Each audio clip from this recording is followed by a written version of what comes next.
Mark 3வது அதிகாரம் 3வது அதிகாரத்துல சீஷர்களை கூப்பிட்டு அதிகாரப்படுத்துறாரு. அதுக்கு அடுத்து கீழேயே வருது 32வது வசனத்துல, அவரை சுற்றிலும் உட்கார்ந்திருந்த ஜனங்கள் அவரை நோக்கி, இதோ உம்முடைய தாயாரும் உம்முடைய சகோதரரும் வெளியே நின்று உம்மை தேடுகிறார்கள் என்றார்கள். அவர்களுக்கு அவர் பிரதியுத்தரமாக, என் தாயார் யார், என் சகோதரர் யார்?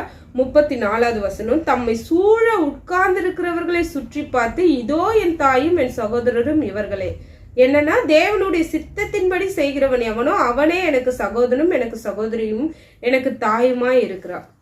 ஆண்டவரோட ரிலேஷன்ஷிப், நான் தேவனுடைய பிள்ளை, நான் கிறிஸ்தவள் ஆயிட்டேன், நான் ஏசப்பாவோட பிள்ளை அப்படின்ற ஒரு காரியம் நமக்கு இருக்கலாம்.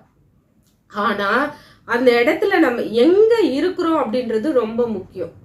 ஆக்சுவலா ஆண்டவர் பிரசங்கம் பண்ணும் போது அவங்க தாயார் அதை கேட்டிருக்கணும், அந்த இடத்துல உட்கார்ந்து அதை அனுபவிச்சிருக்கணும். ஆனா அவர்கள் வெளியே நின்று கூப்பிடுறாங்க. தாயார் தான், ஆனா நிக்கிறது டிஸ்டன்ஸ்ல நிக்கிறாங்க. இன்னைக்கு ஆண்டவரோட பிள்ளை தான் நம்ம, ஆனா எங்க இருக்கோம்? டிஸ்டன்ஸ்ல நின்னுக்கிட்டு ஆண்டவருக்கும் நமக்கும் நெருக்கம் இல்லாம நாம இருப்போம்னா நாம ஒரு வழுவி போன மோதிரம், ஆண்டவர் கையிலிருந்து வழுவி போனவர்களை போல.